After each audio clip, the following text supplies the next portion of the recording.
कभी सोचा है, राधा रानी का व्रत केवल एक साधारण उपवास नहीं, बल्कि ऐसा सेतु है जो भक्त और भगवान को जोड़ देता है। ऐसा बंधन जो आत्मा और परमात्मा को मिला देता है। जो भी इस व्रत को श्रद्धा से करता है, उसका जीवन केवल बदलता नहीं, बल्कि संवर जाता है। आज अगर आप यह कथा पूरा सुन लेंगे, तो केवल व्रत की विधि ही नहीं, बल्कि उसके पीछे छुपे दिव्य रहस्य और वह अनकही भावनाएं भी जान पाएंगे, जो राधा रानी ने अपने जीवन से हमें सिखाई हैं। दोस्तों, राधा अष्टमी का व्रत एक ऐसा पर्व है जिसमें केवल व्रत रखने का नियम नहीं, बल्कि उस व्रत को जीने का भाव छिपा होता है। कहते हैं कि श्री कृष्ण की लीलाओं में राधा जी केवल एक पात्र नहीं थीं, बल्कि वे वह आत्मा थीं जिनके बिना कृष्ण का अस्तित्व अधूरा माना गया। जिस प्रकार दिया बिना लौ के अधूरा है, वैसे ही कृष्ण बिना राधा के अधूरे हैं। इसलिए जब भी भक्त राधा अष्टमी का व्रत करता है, वह केवल देवी राधा की पूजा नहीं करता, बल्कि अपने भीतर छिपी भक्ति को जागृत करता है। राधा अष्टमी का महत्व हमें पुराणों से मिलता है। स्कंद पुराण और ब्रह्मवैवर्त पुराण में इसका वर्णन मिलता है कि राधा जी का जन्म भाद्रपद मास के शुक्ल पक्ष की अष्टमी को हुआ था। यह वही समय था जब वृंदावन की गलियों में पहली बार वह माधुर्य की सरिता प्रवाहित हुई थी, जो आज तक हर भक्त के हृदय में बह रही है। कहते हैं कि बरसाने की पावन धरा पर जब राधा रानी ने जन्म लिया, तो पूरा ब्रज आनंद और उल्लास से गूंज उठा। अब जरा सोचिए, जब इस व्रत को करने वाला भक्त उपवास करता है, तो वह केवल भोजन का त्याग नहीं करता, बल्कि अपने भीतर की वासनाओं, क्रोध और अहंकार का भी त्याग करता है। यह व्रत हमें सिखाता है कि यदि भक्ति करनी है, तो केवल शरीर से नहीं, बल्कि मन और आत्मा से करनी होगी। यही कारण है कि इस दिन भक्त प्रातः स्नान कर, पीले या लाल वस्त्र धारण कर राधा रानी के नाम का स्मरण करते हैं। धार्मिक ग्रंथों में कहा गया है कि राधा अष्टमी का व्रत करने वाले व्यक्ति को संतान सुख, दाम्पत्य सुख और सबसे बढ़कर अटूट भक्ति का वरदान मिलता है। राधा जी केवल प्रेम की देवी नहीं हैं, वे भक्ति की साक्षात मूर्ति हैं। उन्होंने संसार को दिखाया कि प्रेम का असली स्वरूप क्या है, जहां कोई स्वार्थ नहीं, केवल समर्पण है। यही कारण है कि व्रत रखने वाली स्त्रियां अपने परिवार के कल्याण के लिए यह अष्टमी करती हैं, और पुरुष इस व्रत को करके अपने जीवन में भक्ति की स्थिरता लाते हैं। अब बात आती है व्रत की विधि की। सुबह ब्रह्म मुहूर्त में उठकर स्नान करना चाहिए और घर में पवित्र स्थान पर राधा कृष्ण का चित्र या मूर्ति स्थापित करनी चाहिए। इसके बाद गंगा जल से शुद्धिकरण करके दीप प्रज्वलित करें।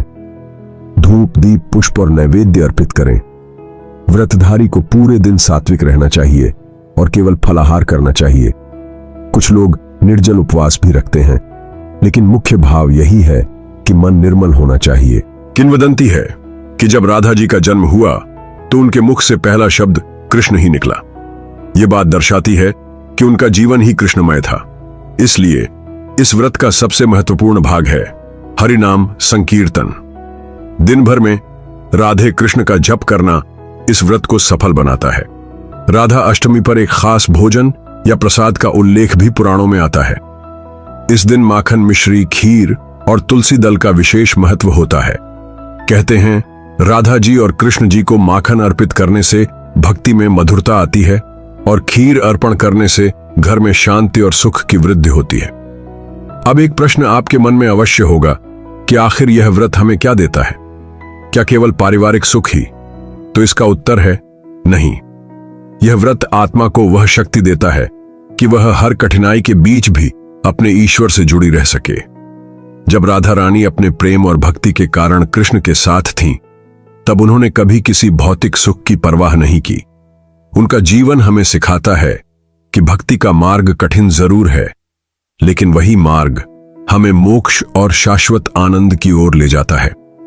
इस व्रत से जुड़ी एक पुरानी कथा है। कहते हैं बरसाने में जब पहली बार राधा अष्टमी का व्रत रखा गया, तो उस गांव की एक साधारण स्त्री ने पूर्ण श्रद्धा से उपवास किया। उसके पास देने को न तो सोने चांदी के आभूषण थे, न ही शाही भोजन। उसने केवल तुलसी का पत्ता और अपने आंसुओं का समर्पण किया।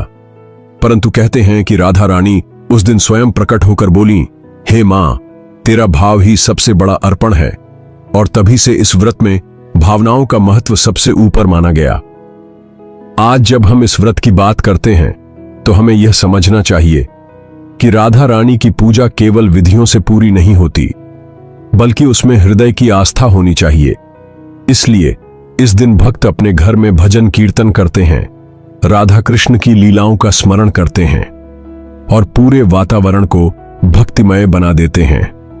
तो साथियों, अगर आप यह कथा सुन रहे हैं तो इसे अधूरा मत छोड़िए, क्योंकि आने वाले भाग में हम जानेंगे वे गुप्त रहस्य और वे दिव्य कथाएं जो राधा अष्टमी के व्रत को और भी पवित्र बनाती हैं। यह कथा आगे बढ़ती है। पहली कड़ी में आपने सुना कि राधा अष्टमी का व्रत केवल एक पर्व नहीं, बल्कि एक ऐसा आध्यात्मिक संगम है जहां भक्ति, प्रेम और त्याग का रंग एक साथ घुलकर जीवन को दिव्यता से भर देता है। और अब इस दूसरे भाग में हम उसी भक्ति की डोर को और गहराई से पकड़ेंगे, ताकि हर श्रोता के मन में राधा रानी के प्रति वही अनुराग जग सके जो युगों युगों से साधकों और भक्तों के हृदय में धड़कता रहा है। तो ध्यान से सुनिए, यह कोई सामान्य कथा नहीं, बल्कि आपके जीवन का आईना है, एक प्रेरणा है और आपकी आत्मा को छूने वाली धारा है। कहा जाता है कि राधा रानी का जन्म बरसाना धाम में हुआ, जहां की धरती पर अब भी उनके कदमों की छाप मौजूद है। वही बरसाना जहां की गलियां आज भी राधा रानी के नाम से गूंजती हैं, जहां हर कण में उनका प्रेम और हर धूल में उनकी महिमा गाई जाती है। जब राधा का प्राकट्य हुआ तो उस समय पूरा ब्रजलोक जैसे नृत्य करने लगा। आकाश में मधुर स्वर गूंज उठे, चारों दिशाएं खुशबू से भर गईं और देवताओं ने पुष्प वृष्टि कर धरा को पावन बना दिया। यह दृश्य केवल एक जन्म नहीं, बल्कि प्रेम के स्वयं रूप का अवतरण था, जिसे युगों युगों तक याद किया जाएगा। धार्मिक ग्रंथों में वर्णन आता है कि राधा केवल कृष्ण की प्रिय सखी नहीं थीं, बल्कि वे स्वयं कृष्ण की आध्यात्मिक शक्ति थीं, वही ह्लादिनी शक्ति जिनके बिना स्वयं भगवान भी अधूरे माने जाते हैं। यही कारण है कि कृष्ण नाम का उच्चारण भी राधा के बिना अधूरा है। जैसे चंद्रमा बिना शीतलता के, जैसे सूर्य बिना प्रकाश के, वैसे ही कृष्ण बिना राधा के कल्पना से परे हैं। जब भक्त कृष्ण को पुकारता है तो उसकी पुकार अपने आप राधा तक पहुंचती है, और जब कोई राधा का स्मरण करता है तो उसमें कृष्ण स्वतः समाहित हो जाते हैं। राधा अष्टमी के दिन व्रत का विधान इसलिए रखा गया है क्योंकि यह व्रत भक्त को केवल बाहरी रीति नीति नहीं, बल्कि भीतर की गहराइयों से जोड़ता है। इस दिन उपवास केवल भूखा रहने का नाम नहीं, बल्कि अपने मन की अशुद्धियों को त्याग कर निर्मल बनने का अवसर है। जैसे किसान बीज बोने से पहले भूमि को शुद्ध करता है, वैसे ही साधक इस दिन अपने मन को राधा रानी के नाम से शुद्ध करता है, ताकि भक्ति का बीज अंकुरित होकर जीवन को फलदायी बना सके। पुराणों में उल्लेख आता है कि एक बार नारद मुनि ने भगवान कृष्ण से प्रश्न किया, प्रभु, आप सबके हृदय में वास करते हैं, फिर भी आपके हृदय में कौन है? कृष्ण मुस्कुराए और उत्तर दिया, मेरे हृदय में केवल राधा का वास है। वही मेरी प्राण है, वही मेरी आत्मा है। यह उत्तर सुनकर नारद भी भाव विभोर हो गए और समझ गए कि राधा का नाम केवल ब्रज की गलियों तक सीमित नहीं, राधा अष्टमी का संपूर्ण सृष्टि एक और रहस्य को खोलता है। यह रहस्य है प्रेम में समर्पण का। राधा रानी ने कभी अपने प्रेम को पाने की चाह नहीं की, बल्कि उन्होंने केवल देने का मार्ग अपनाया। यही कारण है कि उनका प्रेम संसार का सबसे शुद्ध और अद्वितीय उदाहरण है। जब कोई भक्त राधा रानी का स्मरण करता है तो उसके भीतर त्याग और समर्पण का बीज जाग उठता है, जो आगे चलकर उसे संसार की बंधनों से मुक्त करता है। बरसाना में आज भी राधा अष्टमी के दिन विशेष आयोजन होता है। वहां के मंदिरों में विशेष श्रृंगार होता है। राधा रानी को 12 श्रृंगार से सजाया जाता है, मानो स्वयं सृष्टि अपने सौंदर्य का अर्पण कर रही हो। श्रद्धालु दूर दूर से वहां पहुंचते हैं, नृत्य कीर्तन करते हैं और राधे राधे का नाम गाते हुए वातावरण को भक्ति से भर देते हैं। ऐसा लगता है मानो हर श्वास में केवल राधा ही गूंज रही हो, हर धड़कन केवल उनके नाम का जाप कर रही हो। एक कथा आती है कि एक समय एक भक्त था जिसने जीवन भर केवल राधा का नाम जपा। उसने न तो कोई बड़ी साधना की, और न ही बड़े यज्ञ, केवल राधा नाम का स्मरण किया। और जब उसका जीवन अंत की ओर बढ़ा तो स्वयं राधा रानी उसके सामने प्रकट हुई। उन्होंने उसे अपने धाम का मार्ग दिखाया और कहा, जो मुझे पूरे मन से स्मरण करता है, मैं उसके जीवन की हर कठिनाई को सरल कर देती हूँ। यह प्रसंग हमें बताता है कि राधा का नाम लेने से ही जीवन संवर सकता है। हमें किसी विशेष पात्रता की आवश्यकता नहीं है, केवल निष्कपट प्रेम की जरूरत है। राधा अष्टमी का व्रत करने वाला व्यक्ति अपने जीवन के सभी क्लेशों से मुक्त होता है। उसे सौभाग्य और शांति की प्राप्ति होती है, और सबसे बड़ी बात यह कि उसे कृष्ण प्रेम का वरदान मिलता है, क्योंकि राधा रानी ही उस द्वार की चाबी है जिससे कृष्ण तक पहुंचा जा सकता है। जैसे कोई नदी समुद्र तक पहुंचने का मार्ग दिखाती है, वैसे ही राधा भक्त को कृष्ण तक ले जाती है। और जब भक्त इस मार्ग पर चलता है तो उसका जीवन भक्ति, प्रेम और आनंद से भर जाता है। तो प्रिय श्रोताओं, राधा अष्टमी केवल तिथि नहीं बल्कि जीवन का उत्सव है। यह दिन हमें सिखाता है कि प्रेम का अर्थ केवल लेना नहीं बल्कि देना है। भक्ति का अर्थ केवल प्रार्थना नहीं बल्कि समर्पण है। और जीवन का अर्थ केवल जीना नहीं बल्कि दूसरों के लिए जीना है। जब हम राधा रानी का व्रत करते हैं तो हम अपने भीतर की अंधकार को त्याग कर प्रकाश को अपनाते हैं, और यही प्रकाश हमें ईश्वर के सबसे निकट ले जाता है। जब राधा अष्टमी का दिन आया, पूरा बरसाना जैसे सज उठा। गलियों में सिर्फ और सिर्फ राधे राधे की ध्वनि गूंज रही थी। हर घर की चौखट पर दीपक जल रहे थे। हर मंदिर में शंख और घंटियों की ध्वनि से वातावरण पवित्र हो रहा था। ऐसा लगता था मानो स्वयं ब्रजभूमि राधा रानी के स्वागत में तैयार हो गई हो। मंदिर के पुजारी सुबह सुबह राधा जी के जन्म की कथा सुना रहे थे। कहते हैं कि जिस क्षण राधा जी ने धरती पर अवतार लिया, उस पल ब्रजभूमि में वसंत छा गया। हर दिशा से मधुर सुगंध आने लगी, पक्षी गाने लगे, और एक दिव्य आभा ने सारी धरती को आलोकित कर दिया। गांव की बूढ़ी दादी मां यह कथा सुनाते सुनाते कहती, बेटा, राधा जी का जन्म सिर्फ एक दिन की घटना नहीं थी। यह तो वह क्षण था जब प्रेम ने धरती पर आकर रूप लिया। उस दिन सभी महिलाएं व्रत रखकर मंदिर में एकत्रित होती, हाथों में कलश, माथे पर चंदन और दिल में राधा रानी के लिए अपार श्रद्धा।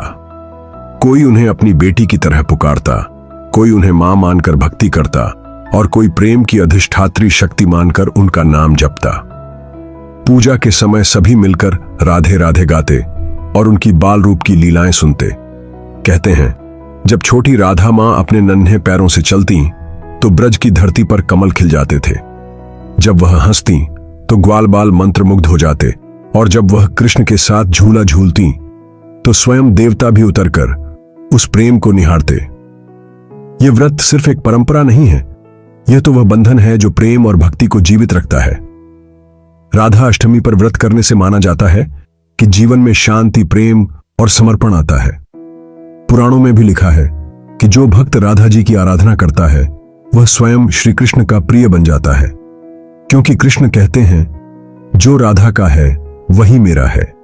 कथा यहां और गहरी हो जाती है जब भक्त यह सुनते हैं कि राधा जी सिर्फ कृष्ण की प्रेयसी नहीं थी, बल्कि वह उनकी आत्मा थी, उनका श्वास थी, उनका हृदय थी।